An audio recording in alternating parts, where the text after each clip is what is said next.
नमस्कार छात्रों। BA first semester अर्थात प्रथम सेमेस्टर की इस कक्षा में आप सभी का स्वागत है। जैसा कि हम सभी जानते हैं कि बीए फर्स्ट सेमेस्टर में हमारा हिंदी का प्रश्न पत्र है हिंदी कविता, जिसके अंतर्गत भारतीय ज्ञान परंपरा, हिंदी साहित्य की पूर्व पीठिका तथा हिंदी साहित्य के आरंभ अर्थात आदिकाल से लेकर के अद्यतन काल तक की समस्त कविता पाठ्यक्रम में समाहित है।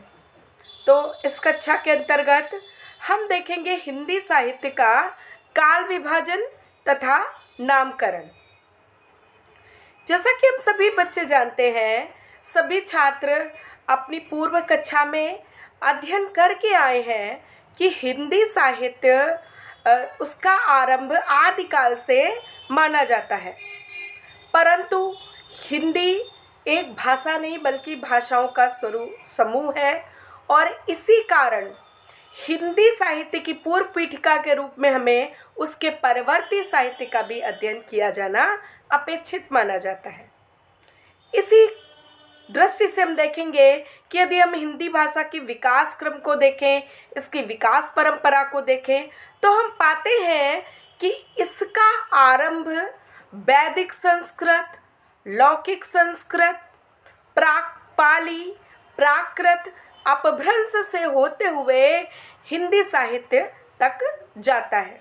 तो आज हम देखेंगे कि हिंदी साहित्य में जो कि आदिकाल से आरंभ माना जाता है, उसका काल विभाजन किस तरह से किया गया है, क्योंकि किसी भी साहित्य में अंतर्निहित तथ्यों को जानने के लिए, परखने के लिए उसके कालक्रम का अध्ययन भी अत्यंत आवश्यक होता है, अनिवार्य होता है।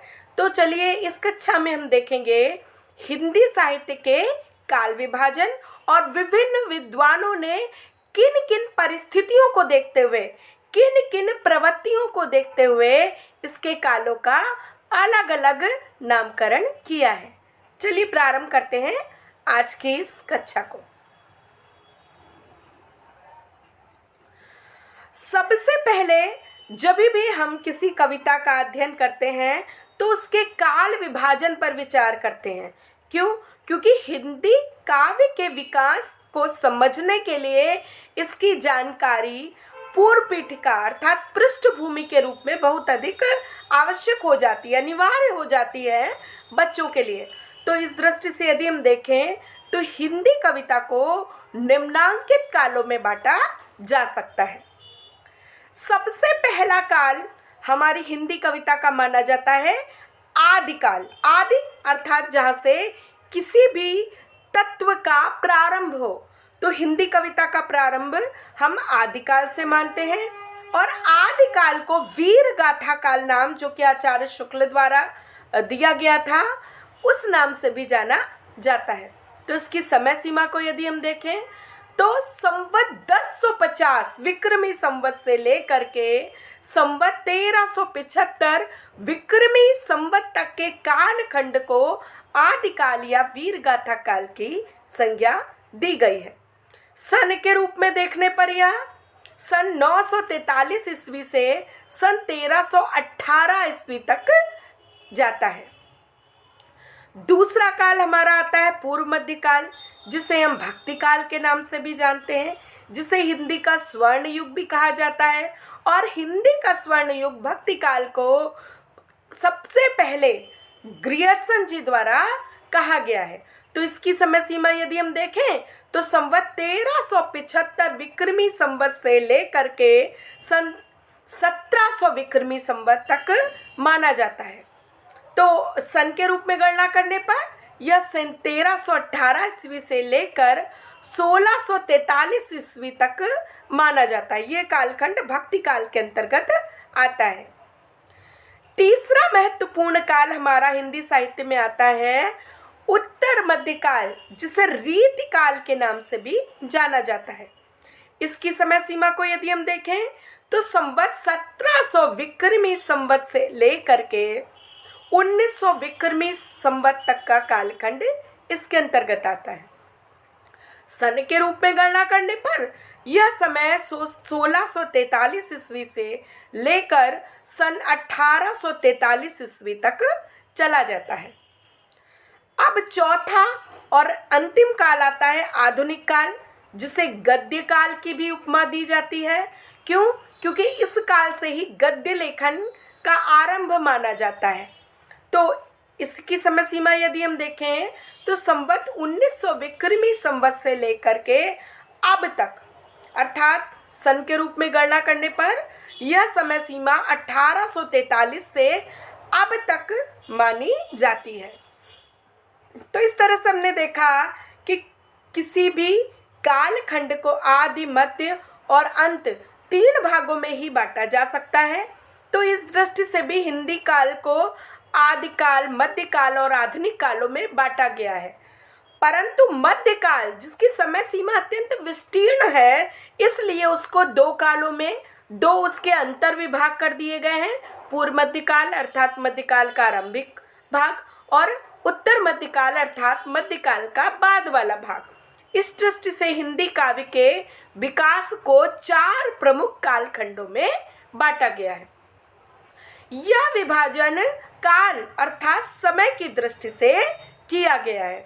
तो इस तरह से हमने देखा हिंदी काव्य का काल विभाजन, जो कि अत्यंत महत्वपूर्ण हो जाता है, क्योंकि इसी के आधार पे हम कृतियों की प्रवृत्तियों को देखते हैं कि किस कालखंड में किस तरह की प्रवृत्तियां प्रचलित थीं।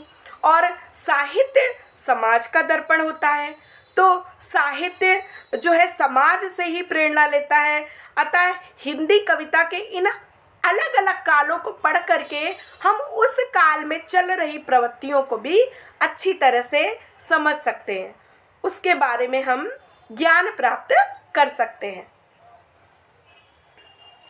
अब इन कालखंडों में कविता में जो प्रवृत्तियां प्रधान थी, उनके आधार पर अर्थात जिस तरह की रचनाएं अधिक संख्या में तथा काव्य की दृष्टि से अधिक महत्वपूर्ण मिली, उनके आधार पर इन 4 कालखंडों को हमने नाम दे दिया कि वीरगाथा काल, अर्थात इस काल में यदि देखा जाए तो वीरता परक रचनाएं अधिक संख्या में रची गई। भक्ति काल अर्थात पूर्व मध्य काल के जो कालखंड हैं, उसके अंतर्गत भक्ति प्रधान रचनाओं की प्रचुरता थी, इसलिए भक्ति काल। तथा रीति काल उत्तर मध्य काल में कलात्मक प्रवृत्तियां साहित्य पर अधिक प्रभावी हो गई थी, तो इसलिए रीति काल। और गद्य काल अर्थात आधुनिक काल में काव्य के साथ साथ गद्य का भी दिखाई देने लगा था अस्तित्व, इसलिए आधुनिक काल को गद्य काल कहा गया। यह नामकरण काव्य की प्रवृत्ति या विषय के आधार पर किया गया है। यहाँ यह ध्यान देने योग्य है कि प्रत्येक काल में कई विषयों की रचनाएं मिलती हैं, केवल एक ही विषय की नहीं। जैसे कि आदिकाल में भी यदि हम देखें तो एक तरफ पृथ्वीराज रासो, खुमार रासो और परमाल रासो जैसी जहाँ वीरता प्रधान रचनाएं हैं, तो वहीं दूसरी तरफ सिद्धों और नाथों की भक्ति परक भी रचनाएं भी दिखाई देती हैं। तो इसलिए केवल एक ही विषय की रचनाएं नहीं मिलती, परंतु नामकरण प्रधानता के आधार पर दिया जाता है, यानी प्रधानता जो है भक्ति के अतिरिक्त वीरता प्रधान रचनाओं की थी, इसलिए पहले काल को वीरगाथा काल कहा गया। इसी प्रकार भक्ति काल में भक्ति परक काव्य रचनाओं की प्रधानता है। और जहाँ तक रीतिकाल का संबंध है तो उस पर कुछ विचार अत्यंत आवश्यकता के साथ अपेक्षित है, क्योंकि रीति शब्द का अर्थ है शैली। चूंकि इन कवियों ने काव्य शैली की एक विशिष्ट पद्धति का विकास किया, इसलिए हम इस कालखंड की रचनाओं को रीतिपरक रचनाएं तथा इस कालखंड को रीतिकाल कहने लगे। इस काल में यदि हम देखें तो अलंकार, रस, नायिका भेद, नखशिख वर्णन, षड ऋतु वर्णन आदि काव्यांगों पर प्रचुर रचनाएं की गई हैं। तो इस तरह से उत्तर मध्यकाल का नामकरण रीतिकाल माना जाता है। आधुनिक काल को गद्य काल कहने का कारण यह है कि इसी काल में साहित्य की गद्य विधा का सम्यक विकास हुआ और वह गद्य खड़ी बोली में लिखा गया। तो काव्य के विकास की दृष्टि से आधुनिक काल को भी अनेक युगों में विभाजित किया जाता है। जैसे कि आधुनिक काल के कई भाग किए गए हैं, जिनमें भारतेंदु युग, द्विवेदी युग, छायावाद युग, प्रगतिवाद युग, प्रयोगवाद युग तथा नई कविता आदि आते हैं।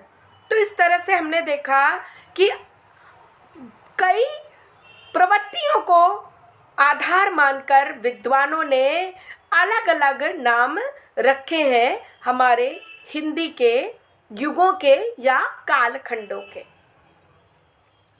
तो हम ये तालिका देखते हैं और इस तालिका से स्पष्ट हो जाएगा कि किस तरह से हिंदी के कालक्रम को बांटा गया है और किस तरह से प्रवृत्तियों के आधार पर अनेक धाराएं या काव्य युगों को नाम दिया गया है। जैसे कि पहला युग है आदिकाल, जिसे वीरगाथा काल भी कहा जाता है। दूसरा युग है भक्ति काल, जो कि पूर्व मध्य काल के नाम से भी जाना जाता है। तीसरा युग है रीति काल और चौथा युग है गद्य काल या आधुनिक काल। तो अब हम देखते हैं वीरगाथा काल, पहला युग। वीरगाथा काल को अनेक विद्वानों ने अलग अलग नाम दिए, जैसे कि आचार्य शुक्ल ने दिया है नाम वीरगाथा काल। तो राहुल सांकृत्यायन सिद्धों और नाथों की रचनाओं की प्रमुखता को, प्रचुरता को देख करके इस काल को सिद्ध सामंत काल कहते हैं। कि सिद्ध सामंत काल, सिद्ध अर्थात सिद्धों की रचनाएं और सामंत अर्थात जो दरबारी कविता लिखी गई है, जो राजाश्रित कवियों ने अपने राजाओं की अतिशयोक्तिपूर्ण प्रशंसा करते हुए कविता लिखी है वो। तो इस तरह से सिद्ध सामंत काल। दूसरा हमारे जो विश्वनाथ प्रसाद मिश्र हैं, उन्होंने इस काल की कविता को कहा है वीर काल, वीर काल। इसके अतिरिक्त डॉक्टर राम कुमार वर्मा और ग्रियर्सन, इन्होंने वीरगाथा काल या आदि काल को कहा है चारण काल। चारण काल क्यों? क्योंकि उस समय दरबारी सभ्यता संस्कृति प्रचलित थी और राजाओं के कवियों को भी जो कि उनकी स्तुति करते थे, प्रशंसा करते थे, उनको चारण कहा जाता था। तो उनके द्वारा लिखी जाने के कारण अधिकांश रचनाएं चारण काव्य के अंतर्गत आती थी, इसीलिए उन्होंने इस काल को नाम दिया चारण काल। इसके अतिरिक्त सुमन राजे जी ने इस काल की कविता को नाम दिया आधार काल। आधार, जहाँ से किसी भवन की या इमारत की नींव तैयार होती है। आधार, आधार के बिना कोई भी चीज़ आगे नहीं बढ़ सकती है। तो विकास की दृष्टि से ये वास्तव में हिंदी के आधार का काल था, इसलिए आधार काल। हजारी प्रसाद द्विवेदी जी ने इस युग को नाम दिया था आदिकाल, जो कि पूरी तरह से सही सिद्ध होता है, क्योंकि आदि अर्थात प्रारंभिक काल था ये हिंदी का। इसके अतिरिक्त महावीर प्रसाद द्विवेदी जी ने इस युग को नाम दिया था बीजवपन काल। बीजोपन काल अर्थात यहाँ पर हिंदी भाषा, हिंदी की कविता की जो है वो धीरे धीरे अंकुर निकल रहे थे, तो बीजोपन काल। तो इस तरह से हम देखते हैं कि विभिन्न विद्वानों ने प्रवृत्तियों के आधार पर वीरगाथा काल या आदिकाल को अलग अलग नामों से संबोधित किया है, जिसमें सर्वाधिक जो है ख्याति वो वीरगाथा काल और आदिकाल के नाम को ही मिली है। अब आते हैं पूर्व मध्य काल अर्थात भक्ति काल पे, जिसका भक्ति काल नाम सभी को स्वीकार्य था और सभी ने ही हिंदी साहित्य के पूर्व मध्य काल को भक्ति काल के नाम से ही संबोधित किया है। तीसरा काल आता है रीतिकाल। अब रीतिकाल के नामकरण पर भी पर्याप्त विवाद जो है वो हम देख सकते हैं कि रीतिकाल, विश्वनाथ प्रसाद मिश्र ने इसे कहा है श्रृंगार काल। रमाशंकर शुक्ल रसाल जी ने जो है इसे कला काल कहा है। विश्वनाथ प्रसाद मिश्र जी ने इसे कहा है श्रृंगार काल और आचार्य शुक्ल जी ने इसे कहा है रीतिकाल।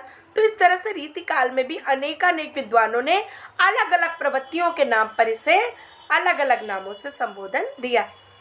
चौथा काल आता है गद्य काल या आधुनिक काल, जो कि तब से लेकर अब तक चल रहा है, सबसे लंबे समय तक चल रहा है गद्य काल या आधुनिक काल।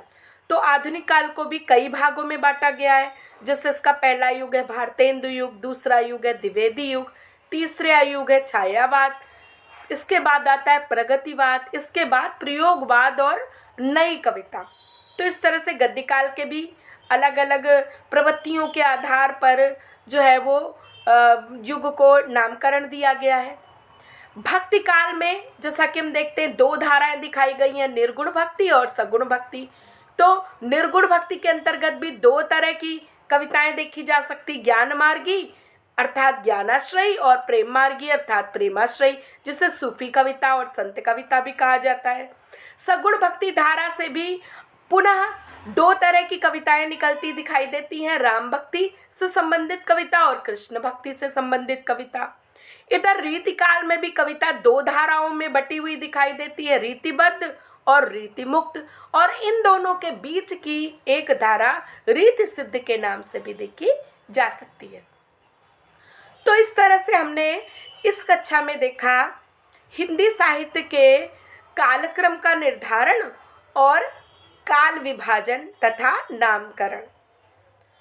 तो इस तरह हम देखते हैं कि हिंदी साहित्य मूलतः 4 भागों में विभाजित है, जिसमें हिंदी कविता को वीरगाथा काल, भक्ति काल, रीति काल और गद्य काल या आधुनिक काल, इन 4 भागों में विभाजित किया गया है मोटे तौर पे, और उनके अंतर्गत भी अनेक उपधाराएं जो है वो निकलती दिखाई देती हैं।